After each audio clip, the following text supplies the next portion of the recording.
Present Tollywood నుంచి pan India stars గా ప్రభాస్, అల్లు అర్జున్, ఎన్టీఆర్, రామ్ చరణ్ ఉన్నారు. ప్రభాస్ సరికొత్త జానర్స్ లో భారీ ప్రాజెక్ట్స్ చేస్తూ దూసుకుపోతున్నాడు. కానీ ఎన్టీఆర్, రామ్ చరణ్, అల్లు అర్జున్ మాత్రం ఒకరి కథతో మరొకరు సినిమా చేస్తున్నట్టుగా ఉంది. ఎందుకంటే రెండు భారీ కథలు ఈ ముగ్గురి చుట్టే తిరుగుతున్నట్టుగా వ్యవహారం ఉంది. లేటెస్ట్ గా త్రివిక్రమ్, అల్లు అర్జున్ తో అనుకున్న కథను ఎన్టీఆర్ టేకప్ చేశాడు. గాడ్ ఆఫ్ వార్ గా భారీ ఎత్తున మైథలాజికల్ టచ్ తో ఈ ప్రాజెక్ట్ రాబోతోంది. ఇక ప్రెసెంట్ రామ్ చరణ్ చేస్తున్న పెద్ద సినిమా ఎన్టీఆర్ చేయాల్సింది. ఆయన కోసం బుచ్చిబాబు చాలా కాలం వెయిట్ చేశాడు. ఫైనల్ గా ఈ కథను చరణ్ దగ్గరికి ఎన్టీఆర్ఏ పంపించినట్టుగా టాక్.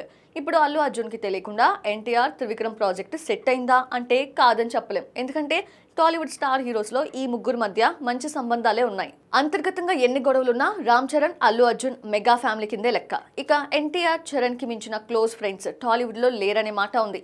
అటు అల్లు అర్జున్, ఎన్టీఆర్ మధ్య బావా అనుకునేంత బాండింగ్ ఉంది. అలాంటప్పుడు ఈ ముగ్గురికి తెలియకుండా ఒకరి కథ ఇంకొకరి దగ్గరికి వెళ్లే అవకాశాలు చాలా తక్కువ.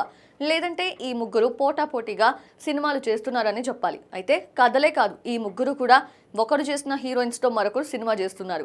కల్కిలో దీపికా పదుకొనే నటించగా ప్రభాస్ స్పిరిట్ లోను తీసుకోవాలని అనుకున్నారు. కానీ అల్లు అర్జున్ అట్లీ సినిమాలో ఫైనల్ అయింది దీపిక.